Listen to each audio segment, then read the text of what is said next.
Hola a todos y a todas, bienvenidos a un nuevo episodio de Spoiler en Cuarentena. Mi nombre es Diego Escalante y el día de hoy estaré conduciendo el episodio de hoy. Conjunto conmigo está Bernardo Prieto. Bernardo Prieto es ensayista, ha escrito un estudio sobre la ciudad de Dios de San Agustín y una revisión crítica a la obra temprana de René Zabaleta Mercado. Además, tiene varios textos publicados en Página 7. ¿Cómo estás, Bernardo? Gracias por estar con nosotros. Hola Diego y gracias por tenerme acá. Es la verdad un placer hablar un poco de literatura. Perfecto, muchas gracias por haber aceptado también la invitación. Bueno, como les mencionaba, hoy día vamos a hablar de literatura y peste. Algo interesante de la pandemia es que está despertando muchas curiosidades por el impacto que ha causado, no solo en lo político, en lo económico, obviamente en la salud, en las relaciones sociales, etcétera, sino también una curiosidad que nace es cuál fue el impacto en la literatura. De hecho, estaba viendo algunos datos hace algunos días y muchas ventas de libros sobre peste han incrementado, entre algunas de ellas el ensayo sobre la ceguera de Saramago y además La peste de Albert Camus. Entonces, en definitiva, hay una curiosidad también por saber qué ha pasado en la parte literaria. Y si nos ponemos a pensar, la peste en definitiva no es algo nuevo para nada, ha existido desde tiempos inmemoriales. Algunos textos quizás muy antiguos se pueden encontrar como en la Biblia, en el Éxodo, por ejemplo, tal vez algún otro más. Hay muchos más también en la antigua Grecia. En la Edad Media, por ejemplo, tenemos a Boccaccio, uno de los libros quizás más famosos, y hay otros más que se han ido escribiendo en el último siglo. Con Bernardo vamos a empezar a tocar algunos textos que son de interés para la gente en general y las personas que nos están viendo. Así que quizás la pregunta que interese acá, comenzar, es ¿existe alguna relación entre la literatura y la peste, Bernardo? Sí, en el sentido primero que la peste como tal se la puede entender como una de las máscaras de la muerte. Por lo tanto, es algo que es parte de la naturaleza humana y nos ha acompañado. Si bien no recuerdo, la peste es algo así como un lugar también donde la literatura se ha desarrollado. Eh, por ejemplo, en obras que creo que se han publicado recién hace 5 años, tenemos, por ejemplo, Los días de la peste de Edmundo Paz Soldano, un escritor Bastante boliviano, moderno, o por claro. ejemplo la última gran novela, digamos, de Philip Roth, que se llama eh, Némesis. Un poco lo que esto nos muestra es que la peste es parte de la literatura. Pero sí, como tú bien has mencionado, si retrocedemos un poco más atrás, incluso con los textos, como tú has dicho, fundacionales de la cultura, digamos, de Occidente, la encontramos en la Biblia, de hecho, la encontramos al principio de la Ilíada, y, y es parte importante, si se quiere, de cómo nosotros hemos podido pensar la literatura en una precisión, si se quiere, ¿no? Cuando hablamos de peste, por decirlo así, estamos hablando en realidad de una pandemia, ¿no? De una epidemia. Puede ser de cólera, de tifus, de dengue, de todas estas enfermedades que han tenido una masificación y han tenido repercusiones. Y bueno, un poco también es importante, si se quiere, eh,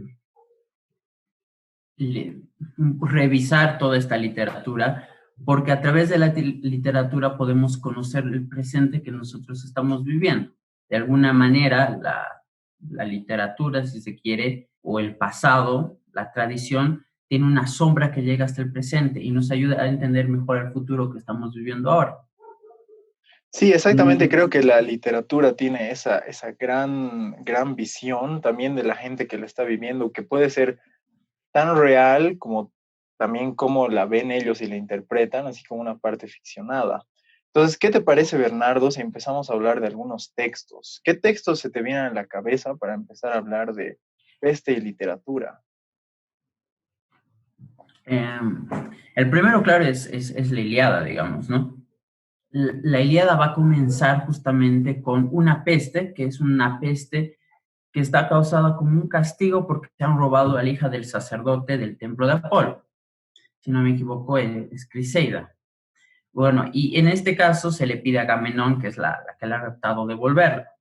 Por lo tanto, Agamenón devuelve, por ejemplo, a esta la hija del sacerdote, y a cambio se queda con la sirvienta de Aquiles, Briseida. Esto justamente es lo que ocasiona la famosa la ira de Aquiles, la gran cólera de Aquiles. Y es parte, digamos, así que le da inicio, digamos, a la Ilíada.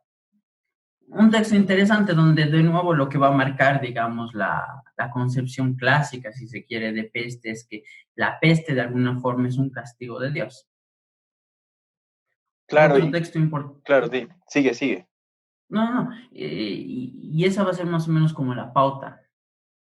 Otro texto igual creo que es importante y es interesante es Sófocles, que nosotros, bueno, el escrito es en realidad es Edipo Rey, nosotros lo tenemos en la versión de Sófocles, que de alguna manera nosotros conocemos el mito de Edipo, ¿no? Que es esta cuestión de que se casa con Yocasta, que es su madre, y descubre que, bueno, él va descubriendo su destino.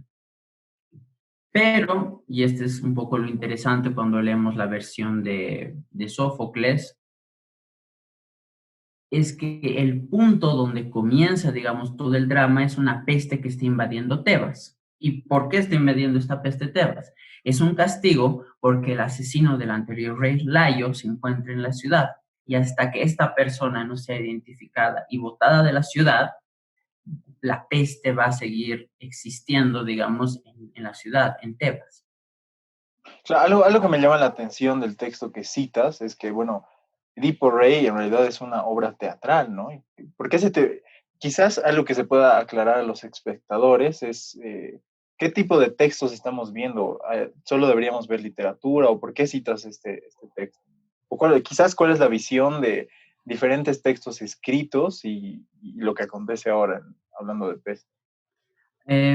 Un poco también reflexionando sobre qué es literatura, si se puede hacer eso, es que generalmente nosotros reducimos la literatura a esta idea de ficción literaria en un lado, por un lado, o poesía en el sentido de lírica.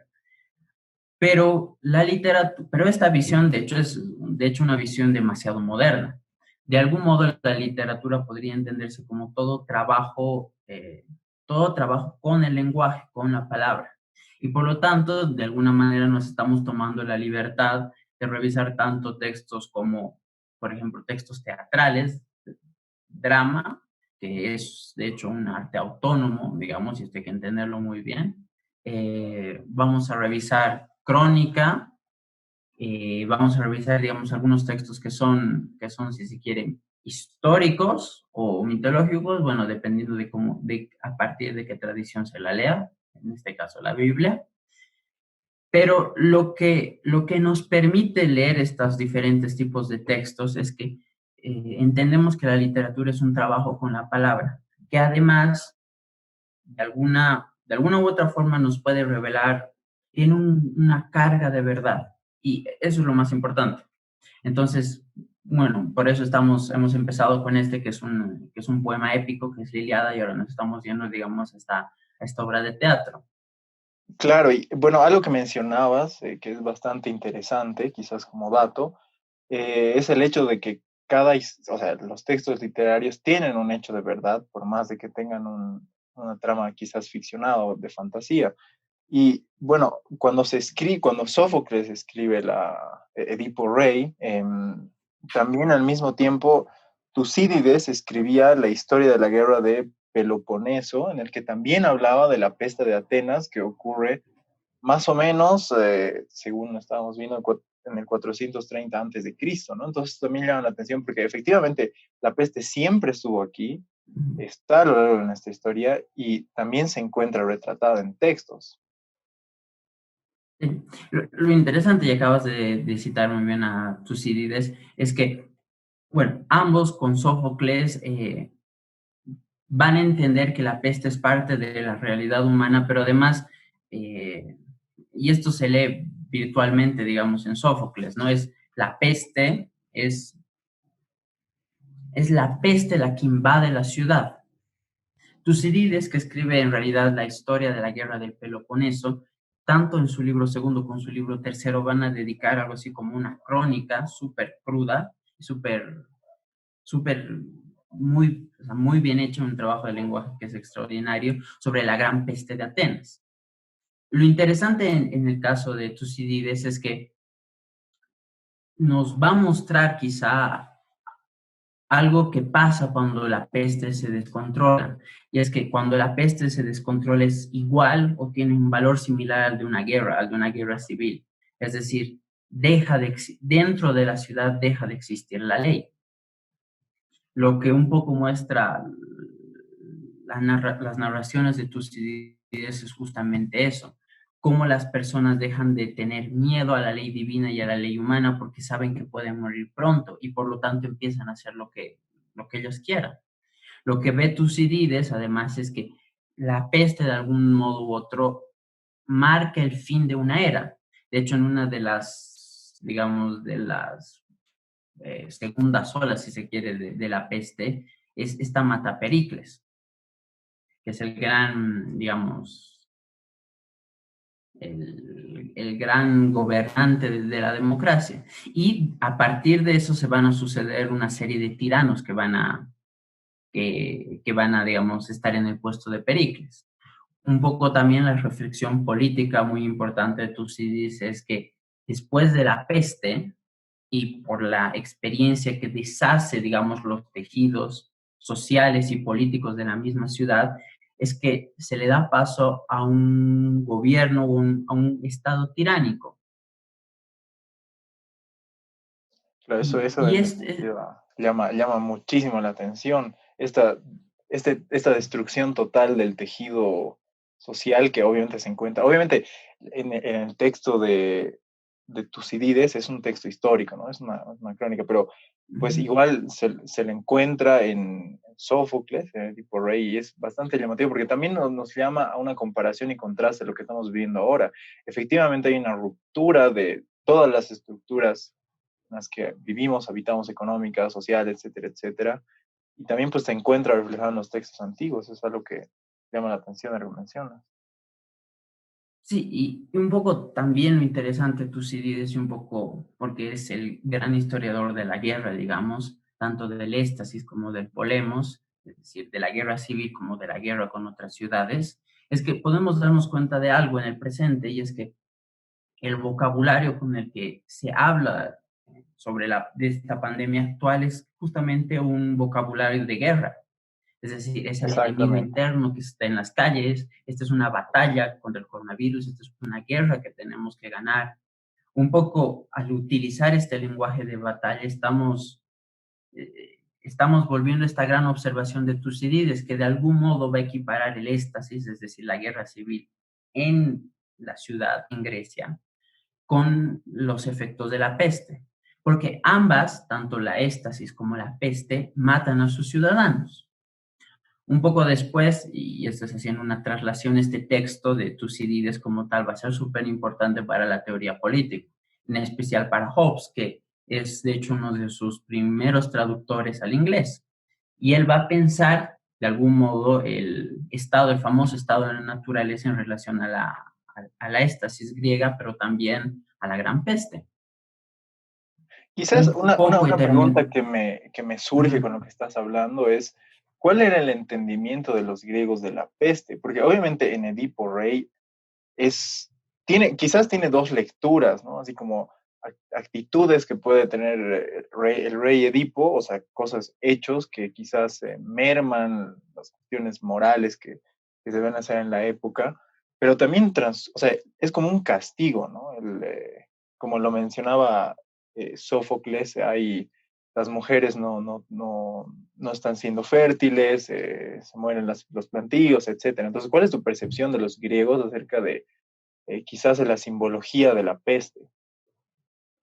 En el caso de Tucídides, eso es muy interesante y lo remarca muy bien una gran estudiosa que es Nicole Loho, una helenista francesa, y dice, el lenguaje de Tucídides por su claridad es muy difícil entenderlo como una alegoría. Y ese es también el caso, es decir, en Tucídides se lo ha llamado el padre del realismo político y también de un manejo del lenguaje muy realista. Y por lo tanto hacer, digamos, una especie de lectura un poco más, digamos, teológica o del destino, que es lo que pasaba con tanta claridad en la Ilíada como en Edipo Rey, es mucho más difícil. Y vuelvo aquí, eso no significa, es decir, que no pueda haber esta lectura, si se quiere, alegórica o simbólica, no significa que no sea un texto literario, sino, de hecho, a través del lenguaje estamos accediendo a una realidad súper interesante. A mí me recordaba mucho, digamos, estos textos de Tucídides con la crónica que hace Aliégević, una de las anteriores ganadoras del premio Nobel, en el sentido de que ella también está narrando hechos reales, hechos que pasan por la historia, pero a través de un cuidadoso manejo del lenguaje. En un caso, ambas narraciones nos reflejan una realidad política que es muy cruda y que de alguna manera está cifrada por la tragedia y por la guerra. Pero quizás una cosa que podamos mencionar para aquellas personas que no conocen a Alexievich, Svetlana Alexievich es una escritora y quizás, bueno, es ganadora del premio Nobel y algo interesante de sus escritos es que son testimonios, bueno, quizás de diferentes épocas de la Unión Soviética, ¿no? Hay voces de Chernóbil, también hay La guerra no tiene rostro de mujer, donde es un libro que tiene fragmentos, ¿no? Entonces eso llama también la atención, lo que mencionas, es cómo se transporta, incluso hechos totalmente reales, al plano literario, ¿no? Que quizás es como las letras contándonos qué es lo que ha pasado a lo largo del tiempo. Sí, esta idea, digamos, de novela coral. Un poco el punto es como que a través de ese trabajo de lenguaje podemos acceder a la realidad, si se quiere, a acceder a esta revelación que no se produce, es decir, a la verdad. Pero bueno, volviendo al texto de Tucídides, que es interesante, nos muestra algo que también se había dado en este texto de Edipo Rey y en Sófocles, que la peste es un lugar que justamente porque afecta a toda la ciudad, devela de algún modo el tejido, o sea, quita el velo y nos muestra la realidad de cómo se estaban construyendo las relaciones sociales como políticas. Entonces, la peste, y esto va a pasar en la modernidad y un poco lo vamos a ver con algunos textos, va a ser el centro de una reflexión moral. Algo que es un poco mucho difícil, digamos, en esta etapa clásica, por decirlo así, porque la peste va a tener una interpretación mucho más teológica, ¿no? Excelente. Ahora, yendo con un texto que no habla directamente de la peste, pero creo que desde mi punto de vista, es un texto que de alguna manera mejor nos puede ayudar a entender qué es lo que está pasando en el mundo. Es otra obra de Sófocles que se llama Antígona. Antígona es Cuéntanos un parte poco de la de, obra. Antígona es parte del ciclo tebano, es decir, de esta historia que tiene como centro la ciudad de Tebas. Antígona es hija de Edipo. ¿Qué es lo que pasa? Después de que Edipo muere, deja a sus dos hijos, es decir, Eteocles y Polinicles, para que se turnen y gobiernen la ciudad, un año él, un año el otro. Pero en un momento, por resumir la historia, digamos, Eteocles se rebela y manda a su hermano al exilio, y él se queda como rey. Por lo tanto, Polinicles se va a rebelar contra su ciudad y la va a atacar. Entonces, bueno, de hecho ahí hay una obra famosa que se llama Los siete contra Tebas, es decir, los siete héroes que van a luchar. Y uno de los héroes es Polinicles. Bueno, la cuestión es que al final Polinicles, tanto como Eteocles, mueren. Ambos hermanos luchando juntos, además por una maldición que le hace su padre Edipo. Y el drama de Antígona comienza después de todo esto, porque luego el rey que entra, que es Creonte, además justamente esta persona que ha ido al oráculo de Delfos para revelar que la causa de la peste era que el asesino del anterior rey, que era Layo, vivía en la ciudad, prohíbe como castigo a Polinicles tener los entierros funerarios necesarios. Entonces Antígona lo que decide es, bueno, desobedecer la ley de la ciudad y hacer caso, digamos, a la piedad divina, es decir, en términos modernos, para entenderlo mejor, ella decide hacer caso a la conciencia, a su conciencia, y enterrar a su hermano como se debe, con todos los ritos funerarios. Y aquí está la parte interesante, ¿no? Porque Antígona sabe que se está rebelando contra la ciudad y a ella le espera la muerte también. El paralelismo y lo que nos está mostrando, y eso lo vemos en muchas imágenes, qué sé yo, en Ecuador, en España, en Italia, es como los cuerpos muertos, en el caso del coronavirus, no solo están condenados a una muerte en soledad, es decir, una muerte en aislamiento, sino que además porque desborda ya la muerte, digamos, son condenados a ser enterrados sin ningún rito religioso, cumpliendo ciertas características de bioseguridad en una fosa común. Claro. Entonces, aquí el drama de Antígona es un drama que se está encarnando en muchas familias que están obligadas justamente como Antígona, por esta ley de la ciudad, a no poder despedirse del cuerpo de sus familiares.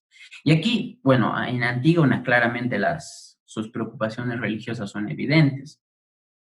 Pero incluso para una persona moderna no religiosa, despedirse del cuerpo es una cuestión muy importante, es decir, darle un último adiós.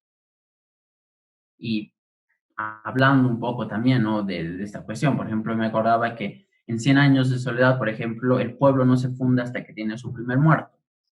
Lo que quiere decir es que para nosotros, o sea, para nosotros como humanos, el enterrar y el despedirse un cuerpo es una cosa fundamental.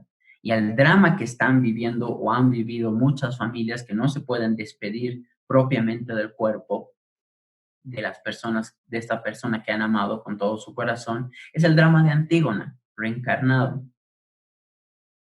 Qué interesante esta visión. Para aquellos que nos están sintonizando, estamos hablando con Bernardo Prieto sobre literatura y peste. Hasta ahora hemos tocado unos textos sumamente interesantes sobre la Grecia antigua. Específicamente hemos hablado de la Ilíada, de Edipo Rey y también de Antígona, ambos textos escritos por Sófocles. Y pues están dando una visión acerca de quizás cómo retratarnos en dramas griegos sobre la relación que tenemos ahora. Ahora, ¿qué te parece, Bernardo, si pasamos a uno de los textos quizás más conocidos en la historia, quizás un texto sagrado para muchos, la Biblia, en la que efectivamente se encuentran pestes, como en el Éxodo y, bueno, pues también en el Apocalipsis? ¿Qué te parece si hablamos de este texto también? Bueno, lo que dices es interesante. Para la tradición judeo-cristiana, digamos, el Éxodo no es un libro, si se quiere, poético, mitológico, sino es un libro plenamente histórico. Pero bueno, no vamos a entrar en esa discusión. Lo interesante quizás es que comparte con la tradición griega que la peste como tal es un castigo divino, es decir, es parte de un designio divino. Y esta interpretación es válida. Un poco hablando de una manera general en esto de las 10 plagas, que somos un poco más exquisitos, solo la quinta y la sexta plaga son pestes. La primera, y esto es bien interesante, ataca a los animales. La segunda, o sea, es decir, la plaga sexta, luego son unas úlceras que atacan, digamos, a todos los humanos, ya no a los animales. Pero nuevamente vamos a volver con que la plaga y esto es un rostro de la muerte, porque en todo caso la plaga o la peste final va a ser el ángel exterminador de Dios que va a atacar a todos los primogénitos. Un poco cuál es, y esta es la diferencia quizás con el mundo griego del mundo hebreo, es que en este caso la única manera de salvarse del ángel de la muerte, es decir, de la muerte misma, es que se degolle un cordero y a través de su sangre, es decir, se pinte la puerta de las casas con su sangre, entonces el ángel va a saber que no tiene que entrar a esa casa. Un poco esta idea de que la muerte como tal puede ser vencida a través de la sangre, va a ser, va a ser retomada, digamos, por la figura de Jesús. En este caso, la cena pascual y todo esto que se celebra, digamos, antes de que venga el ángel exterminador. es esta figura de Jesús que es el Cordero degollado que a través de su sangre salva a la humanidad de la muerte. Pero hay algunas cosas muy interesantes dentro del relato y quizás que también nos ayuden a entender un poco qué es lo que está pasando. Según muchos investigadores, y esto es lo interesante, las escrupulosas leyes judías, que eran de algún modo muy extrañas para esa época, tienen, o sea, extrañas en qué sentido, es decir, un judío para sentarse a comer se tenía que lavar las manos. Esto parece obvio para nosotros, pero en ese tiempo no era una cuestión obvia. Es decir, Claro, por tiene supuesto. que lavarse las manos, tiene que lavar su plato, tiene que hacer, o sea, ciertas cuestiones que para nosotros son simplemente, digamos, higiénicas o epidemiológicas, pero que en realidad para ellos constituía algo así como una cuestión religiosa. De hecho, sí decía, bueno, quedará impuro hasta la tarde, digamos, ese es el lenguaje de la Biblia. Lo interesante, y esto es lo que dicen los investigadores, es que toda esta, si se quiere, esta sabiduría epidemiológica, estas nociones de higiene que están retratadas en sus leyes, vienen porque seguramente han tenido experiencias muy fuertes de plaga, como la, o sea, de peste, de plaga y todo eso, como lo ha ocurrido en Egipto y los 40 años en el desierto. Y no por nada, y esto es una de las cuestiones que uno puede, si se quiere, una de las coincidencias interesantes, es que entre las prohibiciones judías estaba esto, el comer bestias, desde cerdos hasta peces, bueno, hasta algunos frutos del mar, pasando por murciélagos y demás. Un poco porque intuían quizá que el entrar en contacto con estos animales era una cuestión peligrosa. Claro, eso en definitiva llama muchísimo la atención porque obviamente para esa época no se sabía que eran cuestiones de limpieza en contra de las enfermedades, bacterias, etcétera. Hay quizás algo interesante tal vez de la Biblia, del Éxodo, es que en realidad sí se evidencia, digamos, en algunos fósiles que hubo una bacteria. Específicamente, la referencia es en el reinado de Akenatón, en Egipto, alrededor de el 1353 y el 1336 antes de Cristo. Entonces, también hay referencias históricas que están siendo tomadas a través de la Biblia y pues nos están mostrando quizás en una manera interpretativa qué puede haber ocurrido, ¿no? Bueno, también puede ser leída como hechos reales que ocurrieron, bueno, en esta historia de que... Claro, para una comunidad de fe judeocristiana es historia, básicamente, ¿no? Exactamente, exactamente. Para nosotros, para la mayoría de los modernos, diría, es un texto poético en el mejor de los casos. Antes de, bueno, de pasar al Apocalipsis, igual esta cuestión de la plaga como castigo, que digamos sería la idea clásica, se ve bien en un texto igual de la segunda de Samuel, donde, y esto es interesante, el rey David tiene la tentación de censar a todo su reino. Bueno, él censa todo el reino, está ahí, y por ese motivo, uno de los profetas que se llama Gad va donde David y le dice, bueno, por haber hecho esto, por haber pecado, digamos, de pretencioso, te doy a escoger uno de estos tres castigos. Le dice, 3 años de hambruna, 3 meses de guerra o 3 días de peste. En este caso, David escoge por una razón muy extraña la peste. Dice, yo prefiero escoger 3 días de peste porque todo, o sea, a diferencia de la guerra, que depende de Dios, y un poco la hambruna, que depende del trabajo nuestro, la peste es un designio divino directo y yo creo en la misericordia. La cuestión es que pasan estos 3 días de peste y hasta que, bueno, David no se arrepiente, reconoce que ha pecado y hace un sacrificio, la peste no para. De algún modo u otro vuelve esta idea clásica, ¿no? La peste es un designio divino que está marcando un pecado, además un pecado individual que afecta a todos. Sí, es un punto bastante interesante, ¿no? Ese texto. Ahora, ¿qué te parece si empezamos a hablar del Apocalipsis, que es una parte igual? Incluso puede también surgir la pregunta en este sentido de por qué la peste asusta tanto. Quizás lo podamos tocar a lo largo de la charla, pero el Apocalipsis es un texto interesante para hablar de este tema. Para aquellos que recién nos están sintonizando, estamos aquí con Bernardo Prieto hablando sobre literatura y peste. A Dale, ver, Bernardo. quizá el texto del Apocalipsis sea uno de los textos peor entendidos en la historia y por eso leídos de mejor manera, es decir, es un texto que está cifrado con tantos símbolos, con tantas imágenes tan ricas y es tan difícil de interpretarlo, o mejor dicho, da tantas interpretaciones que ha sido uno de los textos en que la imaginación humana constantemente ha vuelto. De hecho, lo que va a ser recurrente una vez de que se escribe el Apocalipsis, digamos, en el comienzo de la Europa temprana y demás, va a ser que constantemente cuando las plagas ataquen, digamos, a las ciudades, se va a recurrir a este texto. ¿Cómo me gustaría representar el texto del Apocalipsis y cómo se lo puede leer de mejor forma? El Apocalipsis básicamente es una visión cristiana de la historia, es una historia en miniatura. Es decir, generalmente se lee el Apocalipsis como las cosas que van a pasar al final del tiempo. Pero cuando uno comienza a leer, y ahorita vamos a ver algunas imágenes del Apocalipsis, es en realidad la visión cristiana de la historia que comienza, digamos, con la palabra, es decir, con Dios, y termina con una boda, con una fiesta. Que de hecho, más allá de todas estas cuestiones que pasan entre medio, es una versión, digamos, más o menos positiva. Es decir, lo que comienza con justamente estos famosos cuatro jinetes, termina con una boda. Pero vamos a la imagen de los cuatro jinetes, que es lo que Claro, claro. Bueno, son estas cuatro imágenes que han cautivado, si se quiere, la imaginación de Occidente.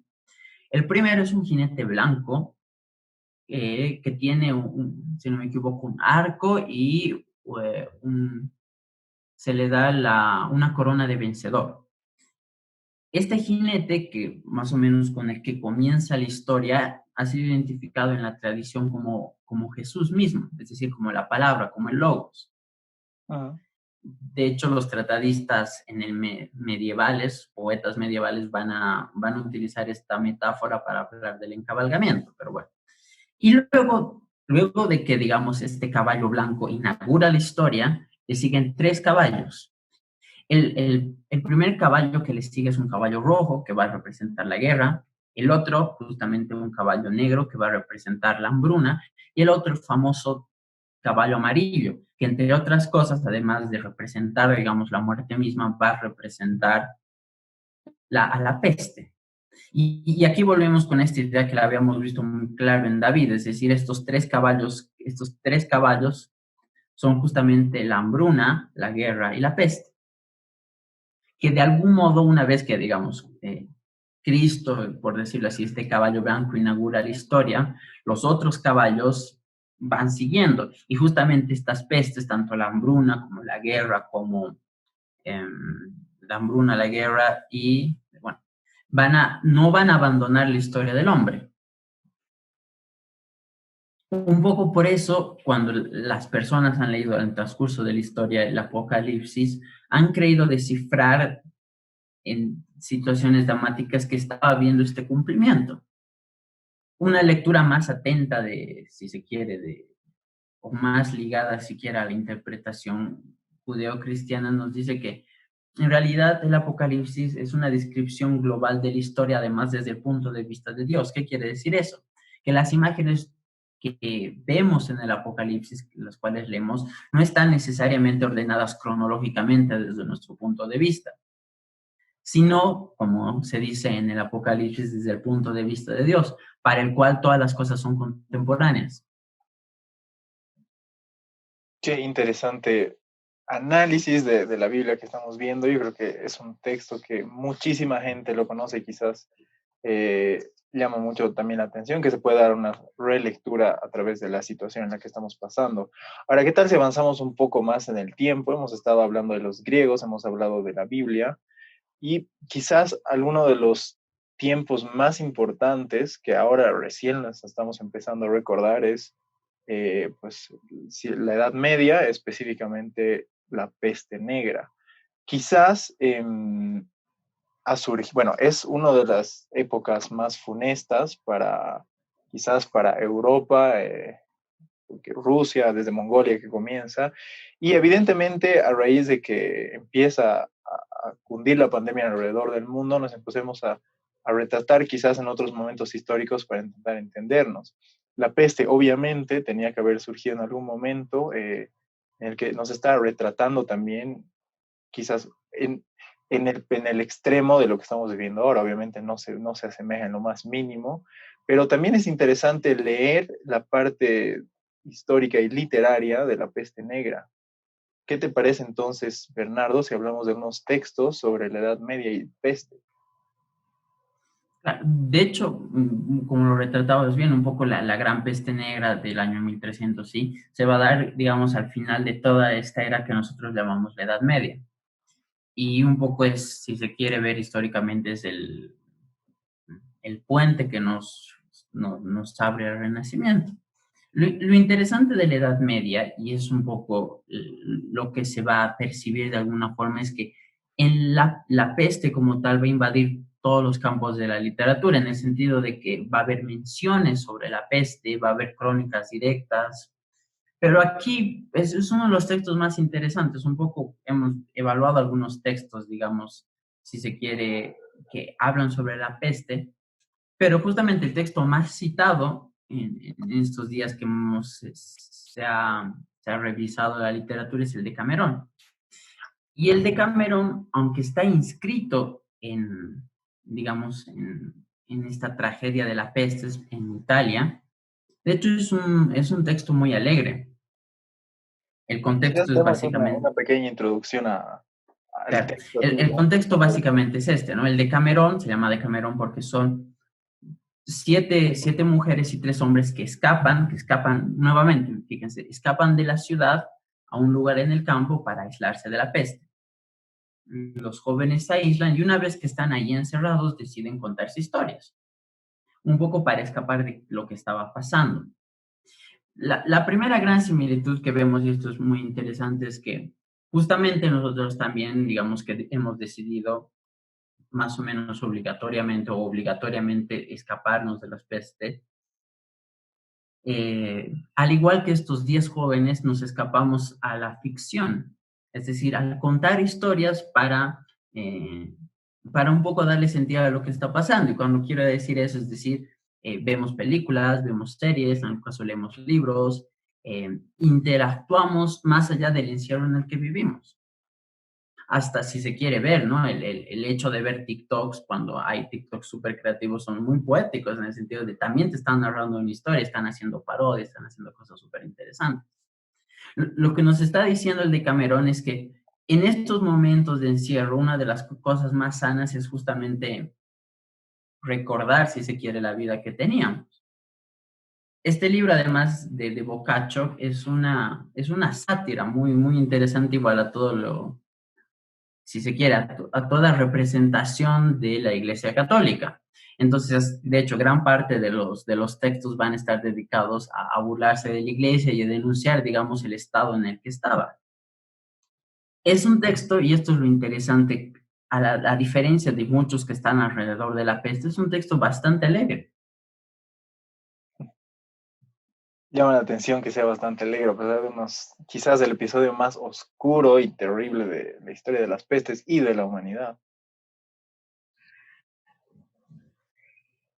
Sí. Quizá, bueno, yo de la Unión Soviética me parece otro que o, o la Ahora, peste de Mao, pero...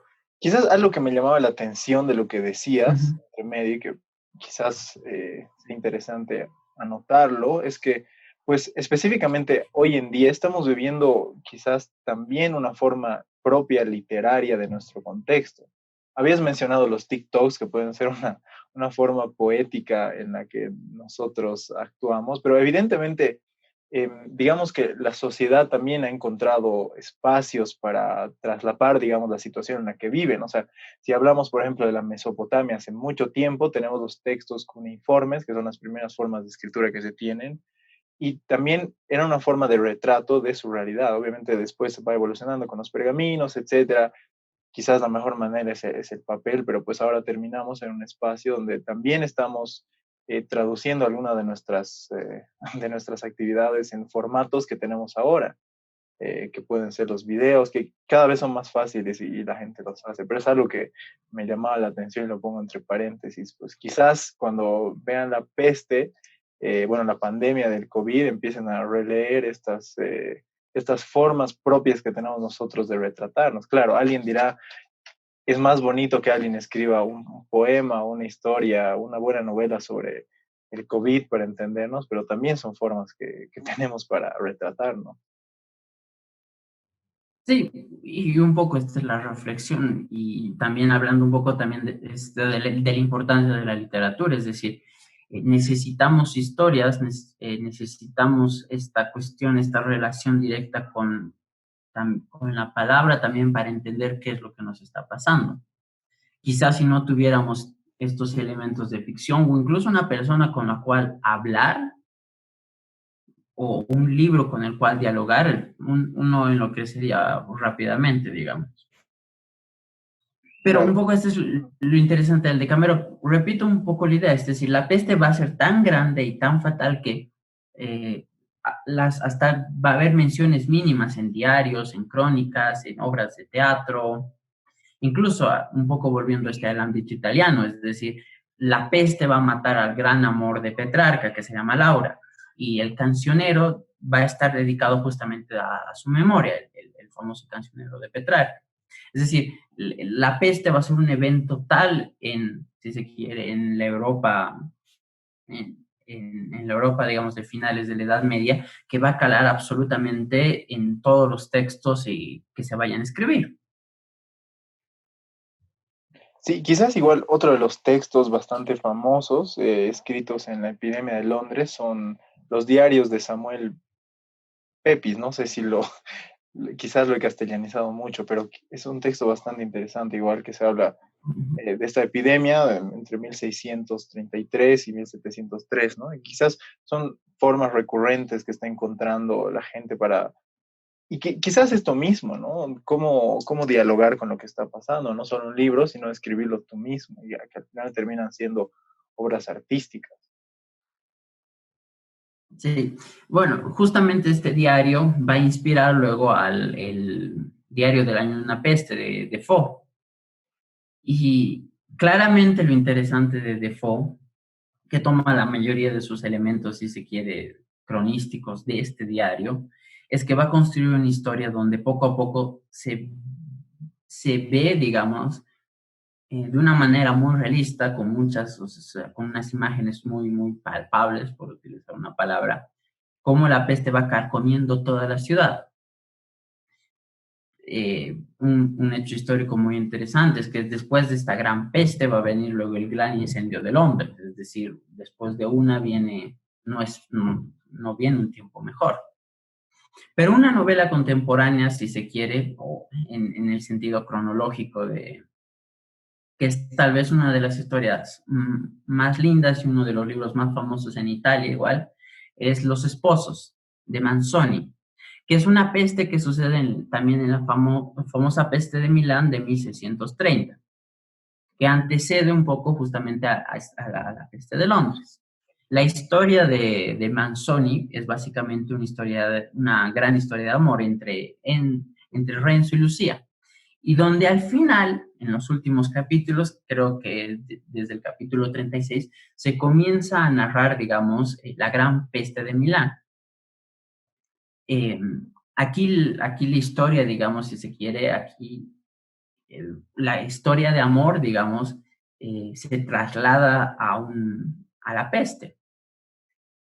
De algún modo u otro, y esto saltándonos un poco, este libro se lo puede leer, si se quiere, en paralelo con El amor en los tiempos de cólera, de Gabriel García Márquez, que es otra gran historia de amor en medio de una tragedia.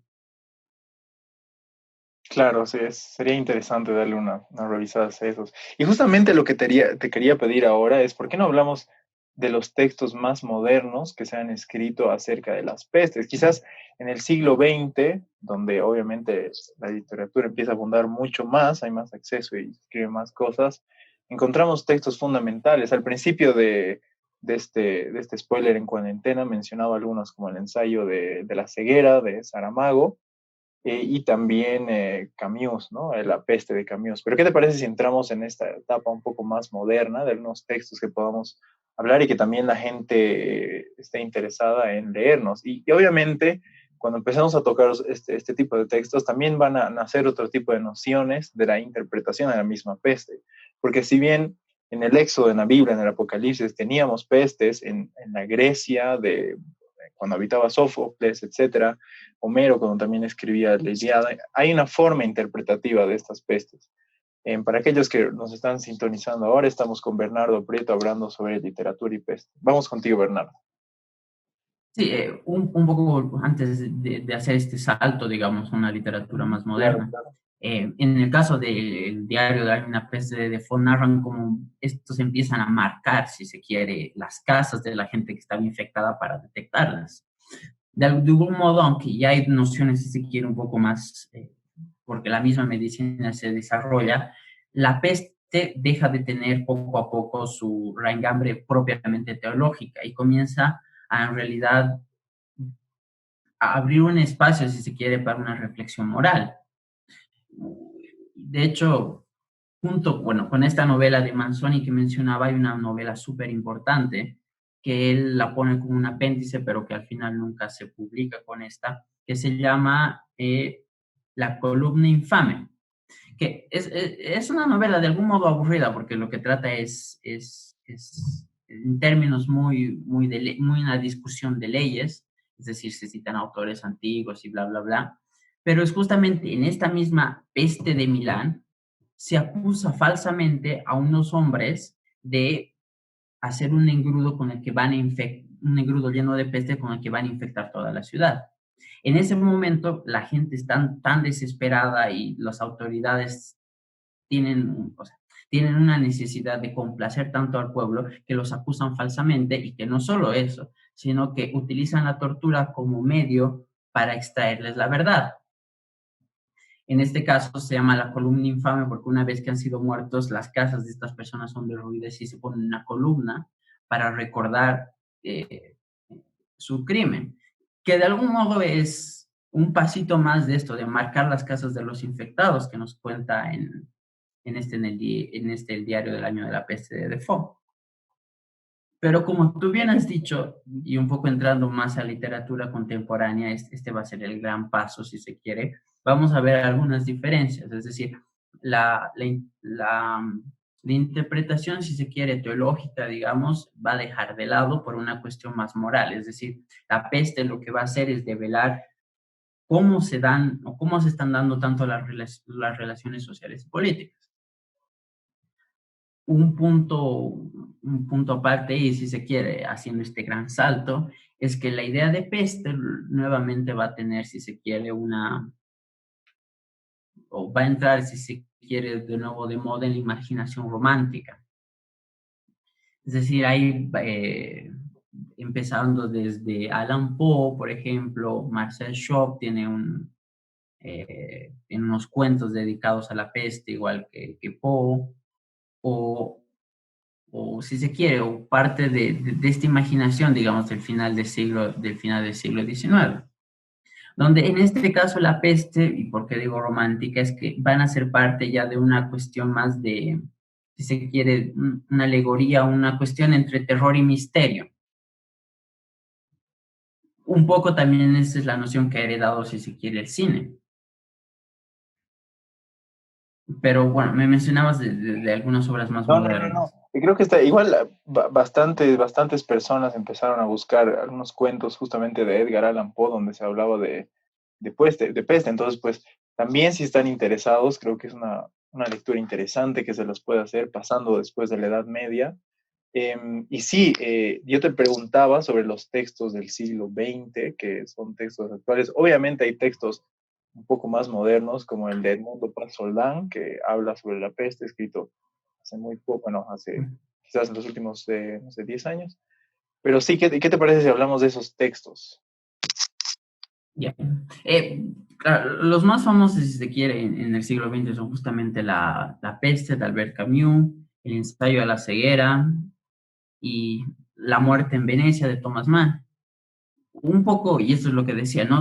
Ahora son reflexiones morales. No por nada, y esto me parece una de las cosas más interesantes cuando uno lee la peste de Camus, es que termina diciendo que algo así como la medicina más efectiva para estos tiempos es la honestidad, es decir, es la palabra verdadera, porque lo que se produce con la peste es justamente un lugar donde aumenta la mentira.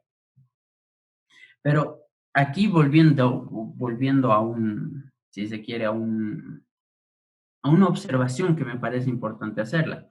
Hay un texto muy interesante de un gran dramaturgo que se llama Antonin Artaud, que le escribe algo así como, se llama El teatro y la peste, donde compara a la peste como el teatro, por ejemplo, y al actor con el enfermo. Pero en el comienzo de la peste, y esto es lo interesante, él comienza a decir algo así como, bueno, justamente cuando entra la peste, y esto lo hemos visto en el mundo clásico, si se quiere, hay un estado de anomos, es decir, de anomia social, no existen las leyes. Y los policías dejan de existir, el Estado deja de existir, los militares dejan de patrullar las calles. Un poco lo que vemos modernamente y lo que estamos viviendo es justamente lo contrario. Una vez que viene la peste, un poco o literalmente para evitar esta anomia, los policías van a las calles, los militares son los que patrullan la ciudad y el Estado se hace más fuerte. Por lo tanto, digamos, las reflexiones que son estas, las reflexiones morales que tanto se ven en Saramago como en Camus, son muy interesantes, porque ahora hay un vínculo muy íntimo, si se quiere, entre la peste y la política, es decir, la vida de la ciudad, la vida de los ciudadanos.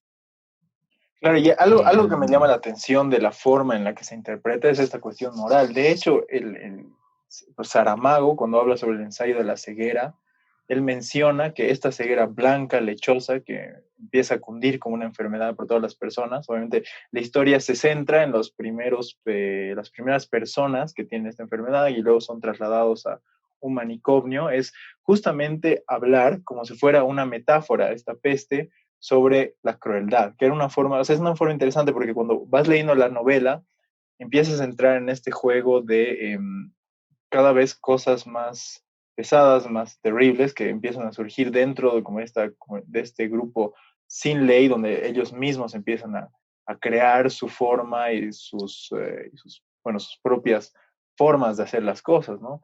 Y esta forma moral de entender, obviamente también hay una cuestión quizás moral en Sófocles, por ejemplo, en Edipo Rey, de cosas que se pueden o no hacer, que son hechas por la peste, obviamente quizás como introducción al texto, pero claro, estos textos mucho más modernos empiezan a tocar esos puntos específicos, que es algo que en definitiva llama la atención y es un gran texto que podemos leer ahora y agradecer que no está pasando lo que ha escrito Saramago en su novela, porque sería mucho peor, aunque...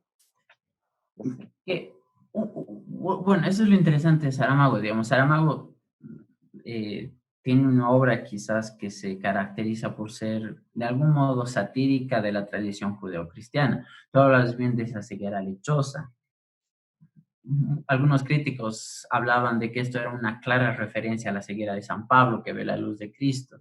Y un poco lo que se estaría haciendo la burla, digamos, Saramago, es esta tradición judeocristiana que en su ceguera, que la confunde con luz, lo que trae al mundo es una verdadera crueldad. También sería, digamos, este experimento o esta narración de Saramago tendría mucho que ver con los 120, Saló los 120 días en Sodoma y Gomorra del Marqués de Sade, donde también justamente en el encierro lo que ocurre es una etapa de desmoralidad, si se quiere. Pero este texto de Saramago, junto con el texto de Camus, que serían los dos más famosos, nos hablan de algo muy importante, es decir, que la realidad de la peste implica a todas las relaciones sociales que tenemos, que son totalmente trastocadas. Un poco, y uno diría justamente, y estas serían las cosas diferentes, digamos, con la peste clásica, es que hemos llegado a un avance tecnológico, si se quiere, donde aunque estemos o se vivan muchas desgracias, estas no tienen un punto de comparación, digamos, con los horrores de la peste antes. no solo por el hecho de que, digamos, de que tenemos, la mayoría de las personas tiene agua potable, con que eso ya es mucho. Pero, y ahí me gustaría volver al texto de Tucídides, que ha sido muy importante igual para la política en Occidente durante mucho tiempo, es que este estado en el que estamos viviendo, que es un estado de excepción totalmente, si se quiere, contrario a lo que antes pasaba con la peste, posibilita el surgimiento de una tiranía. Un poco, esto es lo más interesante quizá. Un poco ahora para no olvidar, digamos, un ejemplo más cercano quizás, y recordaba esto de Sófocles, Gabriel García Márquez decía justamente que Sófocles era quizás uno de sus escritores favoritos y Edipo Rey uno de sus libros favoritos. No por nada, en Cien años de soledad, por ejemplo, existen dos pestes, la peste del insomnio y la peste que mata a los pájaros. Y obviamente escribe un libro que es El amor en los tiempos de cólera, donde la peste y el amor, como ya hemos dicho, son los personajes principales. Aquí, y este es un apunte quizá un poco curioso, en El amor en los tiempos de cólera se dice que el mejor epidemiólogo en ese mundo, en ese tiempo era Adrien Proust. Adrien Adrien Proust. ¿Qué es lo interesante? Y este es el vínculo más interesante. Claramente Adrien Proust era el gran epidemiólogo de esa época, que ha escrito libros así que se llaman como La defensa de Europa contra la peste. Y él va a ser el padre de nada más y nada menos que Marcel Proust, el gran novelista francés del siglo XX que escribe En búsqueda del tiempo perdido. Que sería un vínculo, si se quiere, un poco más liviano, pero igual, es igual interesante. Es un vínculo plenamente literario, si se quiere, con la peste. Claro, y son textos, pues, de Gabriel García Márquez que llaman muchísimo la atención. Cien años de soledad y amor en tiempos de cólera, sumamente recomendados. Bueno, hemos hablado de muchos libros, hemos tocado casi una línea transversal a lo largo de la historia, hablando desde la Biblia, los griegos, hemos llegado a la Edad Media, algunos textos sumamente interesantes, algunos textos modernos también del siglo XX. Ahora, para ir cerrando, ¿qué te parece, Bernardo, si quizás damos una conclusión acerca de literatura y peste?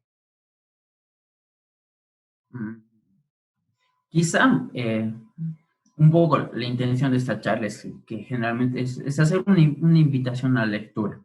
En el sentido, además, de que el libro no es una cuestión formal, si se quiere. El libro es un lugar donde nosotros podemos dialogar con él. Y este diálogo, de alguna forma u otra, nos da cierto sentido de verdad, es decir, podemos percibir algo que nos está iluminando el presente. Y creo que eso es lo más importante en el caso de la literatura. Es decir, la literatura no solo es una forma de felicidad, como decía Borges, sino es una forma de felicidad que puede darte justamente esa revelación que no se produce. Y por eso es importante, digamos, también releer lo que se ha escrito sobre la peste. Un poco quizás la sorpresa en la que nosotros estamos viviendo como este sentimiento surrealista, de alguna forma u otra nos anuncia el desconocimiento de nuestra propia historia, porque tanto la peste, la hambruna como la guerra son parte de nuestra historia humana y son, utilizando esta simbología del apocalipsis, son los caballos que acompañan la historia. Exactamente, creo que eso es algo sumamente importante para resaltar de lo que hemos estado hablando. Primero, nuestro desconocimiento de la historia, que pues si bien es vasta, empezamos a caer en este sentimiento de que no la conocemos y siempre nos ha acompañado, quizás específicamente hablando sobre la peste. Y también un gran ejercicio quizás para entender nuestra situación de ahora es leer algunos de los textos que les hemos mencionado en este conversatorio. Hemos hablado de muchísimas épocas y quizás una revisión en el contexto en el que estaban pasando estas épocas nos dé una reflexión propia acerca de lo que estamos pasando ahora, la soledad, las formas de la muerte y este tipo de cosas que la literatura ha transportado a lo largo del tiempo y se han quedado como están, obviamente con una reflexión quizás diferente y conclusiones diferentes a las que estamos haciendo ahora. Y bueno, hemos llegado Y a... ¿Quieres añadir algo más, Bernardo? lo único que añadiría más es, yo recomendaría, si se quiere ser tan pretenciosos, bueno, leer justamente Antígona, que es un gran drama. El otro es El banquete sobre la peste, que es un texto súper bonito de Pushkin, del gran escritor ruso. Pero sobre todo creo que el texto que más ayudaría a entender qué es lo que está pasando es Masa y Poder de Elias Canetti, un ganador de premio Nobel. Un poco terminando, ¿no?, con Elias Canetti, que además me gustaría leer algunas líneas por la precisión con la que Claro, por describe, supuesto, por es supuesto. que él comienza su libro hablando de este miedo primario del individuo a ser tocado por lo desconocido. Pero luego en uno de sus, bueno, es un libro súper super grande, súper vasto, va a hablar sobre la epidemia como tal. Y un poco les leo las palabras porque creo que son precisas. Dice, el contagio tan importante en la epidemia hace que los hombres se aparten unos de otros. Lo más seguro es no acercarse demasiado a nadie, pues podría acarrear el contagio. Algunos huyen de la ciudad y se dispersan en sus posesiones. Otros se encierran en sus casas y no admiten a nadie. Los unos evitan a los otros. El mantener las distancias se convierte en la última esperanza. La expectativa de vida, la vida misma, se expresa, por decir así, en el acto de abstenerse a distancia de los enfermos. El infectado se transforma poco a poco en una masa muerta. Los no infectados se mantienen lejos de todos y de cada uno, a menudo también de sus parientes, de sus cónyuges y de sus propios hijos. Excelente, qué interesantes palabras. Como verán, podríamos hablar horas y horas y quizás hasta días sobre literatura y peste, porque en definitiva has escrito muchísimo. Te agradezco enormemente, Bernardo. Creo que has hecho un trabajo enorme al intentar traernos en esta corta hora muchos textos de la literatura, pasando por muchas épocas importantes. Para aquellos que están llegando pues tarde, pueden revisar toda la charla y encontrarán muchísimos textos que hemos hablado, desde la Biblia, en la época de Aristóteles, la Edad Media, la peste, en el siglo XX, y bueno, algunos otros más que se han mencionado. Les agradecemos a todos. Gracias nuevamente, Bernardo, por tu tiempo. Les mandamos un saludo y que estén bien todos y todas. En adelante. Hasta luego.